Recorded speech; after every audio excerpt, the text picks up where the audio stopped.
بسم اللہ الرحمن الرحیم۔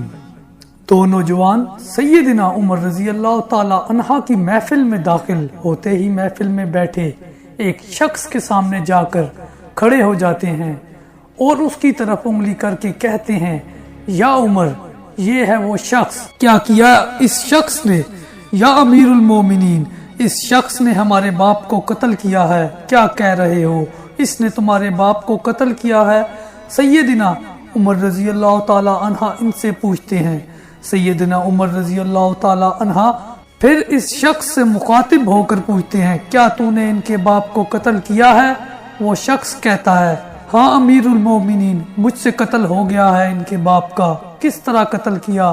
سیدنا عمر رضی اللہ تعالی عنہ پوچھتے ہیں، یا عمر رضی اللہ تعالی عنہ، ان کا باپ اپنے اونٹ سمیت میرے کھیت میں داخل ہو گیا، میں نے منع کیا، باز نہیں آیا تو میں نے ایک پتھر دے مارا جو سیدھا اس کے سر میں لگا اور وہ موقع پر ہی مر گیا۔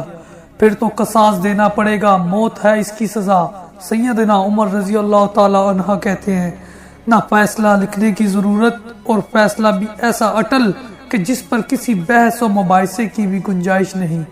نہ ہی اس شخص سے اس کے کنبے کے بارے میں کوئی سوال کیا گیا، نہ ہی یہ پوچھا گیا کہ تعلق کس قدر شریف خاندان سے ہے، نہ ہی یہ پوچھنے کی ضرورت محسوس کی گئی کہ تعلق کسی معزز قبیلے سے تو نہیں، معاشرے میں کیا رتبہ یا مقام ہے۔ ان سب باتوں سے بھلا سیدنا عمر رضی اللہ تعالی عنہ کو مطلب ہی کیا ہے؟ کیونکہ معاملہ اللہ کے دین کا ہو تو عمر پر کوئی بھی اثر انداز نہیں ہو سکتا، اور نہ ہی کوئی اللہ کی شریعت کی تنفیذ کے معاملے پر عمر رضی اللہ تعالی عنہ کو روک سکتا ہے۔ حتیٰ کہ سامنے عمر رضی اللہ تعالی عنہ کا اپنا بیٹا ہی کیوں نہ قاتل کی حیثیت سے آ کھڑا ہو، قصاص تو اس سے بھی لیا جائے گا۔ وہ شخص کہتا ہے، اے امیر المومنین، اس کے نام پر جس کے حکم سے یہ زمین و آسمان قائم کھڑے ہیں، مجھے صحرا میں واپس اپنی بیوی بچوں کے پاس جانے دیا جائے تاکہ میں ان کو بتا آؤں کہ میں قتل کر دیا جاؤں گا۔ ان کا اللہ اور میرے سوا کوئی آسرا نہیں، میں اس کے بعد واپس آ جاؤں گا۔ سیدنا عمر رضی اللہ تعالی عنہ کہتے ہیں، کون تیری ضمانت دے گا کہ تو صحرا میں جا کر واپس بھی آ جائے گا؟ مجمع پر ایک خاموشی چھا جاتی ہے۔ کوئی بھی تو ایسا نہیں ہے جو اس کا نام تک بھی جانتا ہو۔ اس کے قبیلے، خیمے یا گھر وغیرہ کے بارے میں جاننے کا معاملہ تو بات کی بات ہے، کون ضمانت دے اس کی؟ کیا یہ 10 درہم کے ادھار یا زمین کے ٹکڑے یا کسی اونٹ کے سودے کی ضمانت کا معاملہ ہے؟ ادھر تو ایک گردن کی ضمانت دینے کی بات ہے جسے تلوار سے اڑا دیا جانا ہے، اور کوئی ایسا بھی تو نہیں ہے جو اللہ کی شریعت کی تنفیذ کے معاملے پر عمر رضی اللہ تعالی عنہ سے اعتراض کرے یا پھر اس شخص کی سفارش کے لیے ہی کھڑا ہو جائے، اور کوئی ہو بھی نہیں سکتا جو سفارشی بننے کی سوچ سکے۔ محفل میں موجود صحابہ اکرام رضی اللہ تعالی عنہ پر ایک خاموشی سی چھا گئی۔ اس صورتحال سے خود حضرت عمر رضی اللہ تعالی عنہ بھی متاثر ہوئے، کیونکہ اس شخص کی حالت نے سب ہی کو حیرت میں ڈال کر رکھ دیا تھا۔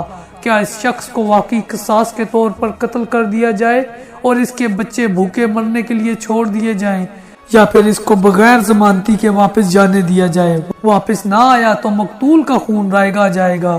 خود سیدنا عمر رضی اللہ تعالی عنہ سر جھکائے افسردہ بیٹھے ہیں۔ اس صورتحال پر سر اٹھا کر التجا بھری نظروں سے نوجوانوں کی طرف دیکھتے ہیں۔ معاف کر دو اس شخص کو۔ نہیں امیر المومنین، جو ہمارے باپ کو قتل کرے اس کو چھوڑ دیں، یہ تو ہو ہی نہیں سکتا۔ نوجوان اپنا آخری فیصلہ بغیر کسی جھجک کے سنا دیتے ہیں۔ حضرت عمر رضی اللہ تعالی عنہ ایک بار پھر مجمع کی طرف دیکھ کر بلند آواز سے پوچھتے ہیں، اے لوگو، ہے کوئی تم میں سے جو اس شخص کی ضمانت دے؟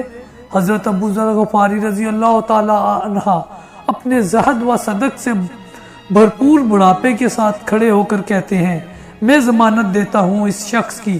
سیدنا عمر رضی اللہ تعالی عنہ کہتے ہیں، ابو ذر، اس نے قتل کیا ہے، چاہے قتل ہی کیوں نہ کیا ہو۔ ابو ذر رضی اللہ تعالی عنہ اپنا اٹل فیصلہ سناتے ہیں۔ عمر رضی اللہ تعالی عنہ، جانتے ہو اسے؟ ابو ذر رضی اللہ تعالی عنہ کہتے ہیں، نہیں جانتا اسے میں۔ عمر رضی اللہ تعالی عنہ، پھر کس طرح ضمانت دے رہے ہو؟ ابو ذر رضی اللہ تعالی عنہ، میں نے اس کے چہرے پر مومنوں کی صفات دیکھی ہیں اور مجھے ایسا لگتا ہے کہ یہ شخص جھوٹ نہیں بول رہا۔ انشاءاللہ یہ لوٹ کر واپس ضرور آ جائے گا۔ عمر رضی اللہ تعالی عنہ، ابو ذر رضی اللہ تعالی عنہ دیکھ لو، اگر یہ 3 دن میں لوٹ کر نہ آیا تو مجھے تمہاری جدائی کا صدمہ دیکھنا پڑے گا۔ امیر المومنین پھر اللہ مالک ہے، ابو ذر رضی اللہ تعالی عنہ اپنے فیصلے پر ڈٹے ہوئے جواب دیتے ہیں۔ سیدنا عمر رضی اللہ تعالی عنہ سے 3 دن کی مہلت پا کر وہ شخص رخصت ہو جاتا ہے، کچھ ضروری تیاریوں کے لیے بیوی بچوں کو الوداع کہنے، اپنے بعد ان کے لیے کوئی راہ دیکھنے اور اس کے قصاص کی ادائیگی کے لیے قتل کیے جانے کی غرض سے لوٹ کر واپس آنے کے لیے، اور پھر 3 راتوں کے بعد عمر رضی اللہ تعالی عنہ بھلا کیسے اس امر کو بھول پاتے؟ انہوں نے تو ایک ایک لمحہ گن کر کاٹا تھا۔ عصر کے وقت شہر میں صلاۃ الجامع کی منادی پھر جاتی ہے، نوجوان اپنے باپ کا قصاص لینے کے لیے بے چین اور لوگوں کا مجمع اللہ کی شریعت کی تنفیذ دیکھنے کے لیے جمع ہو چکا ہے۔ حضرت ابو ذر رضی اللہ تعالی عنہ بھی تشریف لاتے ہیں اور آ کر حضرت عمر رضی اللہ تعالی عنہ کے سامنے بیٹھ جاتے ہیں۔ کدھر ہے وہ آدمی؟ سیدنا عمر رضی اللہ تعالی عنہ سوال کرتے ہیں۔ مجھے کوئی پتہ نہیں یا امیر المومنین ابو ذر رضی اللہ تعالی عنہ مختصراً جواب دیتے ہیں۔ ابو ذر رضی اللہ تعالی عنہ آسمان کی طرف دیکھتے ہیں۔ سورج ڈوبنے کی جلدی میں آج معمولی سے زیادہ تیزی کے ساتھ جاتا دکھائی دے رہا تھا۔ محفل میں ہو کا عالم ہے، اللہ کے سوا کوئی نہیں جانتا کہ آج کیا ہونے جا رہا ہے۔ یہ سچ ہے کہ ابو ذر رضی اللہ تعالی عنہ سیدنا عمر رضی اللہ تعالی عنہ کے دل میں بستے ہیں۔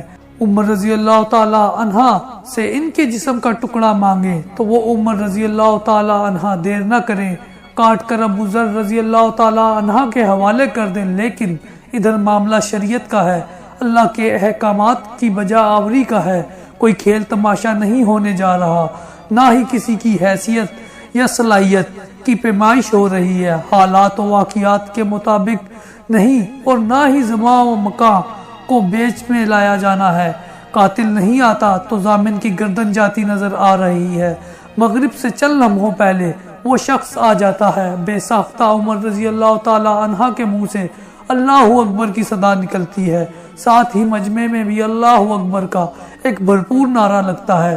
حضرت عمر رضی اللہ تعالی عنہ اس شخص سے مخاطب ہو کر کہتے ہیں، اے شخص، اگر تو لوٹ کر نہ بھی آتا تو ہم نے تیرا کیا کر لینا تھا؟ نہ ہی تو کوئی تیرا گھر جانتا ہے اور نہ ہی کوئی تیرا پتہ جانتا ہے۔ امیر المومنین، اللہ کی قسم بات آپ کی نہیں، بات اس ذات کی ہے جو سب ظاہر و پوشیدہ کے بارے میں جانتا ہے۔ دیکھ لیجئے، میں آ گیا ہوں اپنے بچوں کو پرندوں کے چوزوں کی طرح صحرا میں تنہا چھوڑ کر، جدھر نہ درخت کا سایہ ہے اور نہ ہی پانی کا نام و نشان ہے۔ میں قتل کر دیے جانے کے لیے حاضر ہوا ہوں۔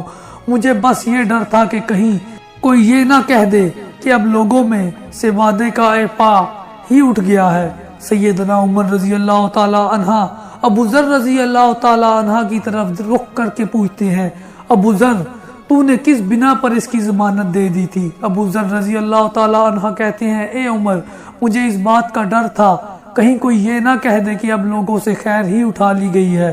سیدنا عمر رضی اللہ تعالی عنہ ایک لمحے کے لیے توقف کیا اور پھر ان دونوں نوجوانوں سے پوچھا، کیا کہتے ہو اب؟ نوجوانوں نے روتے ہوئے جواب دیا، اے امیر المومنین، ہم اس شخص کی صداقت کی وجہ سے اسے معاف کرتے ہیں۔ ہمیں اس بات کا ڈر ہے کہ کہیں کوئی یہ نہ کہہ دے کہ اب لوگوں میں سے اپو درگزر ہی اٹھا لیا گیا ہے۔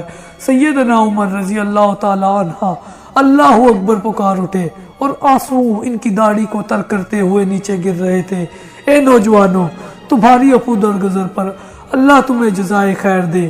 اے ابو ذر رضی اللہ تعالی عنہ، اللہ تجھے اس شخص کی مصیبت میں مدد پر جائز خیر دے، جزائے خیر دے، اور اے شخص، اللہ تجھے اس وفائے عہد پر صداقت پر جزائے خیر دے۔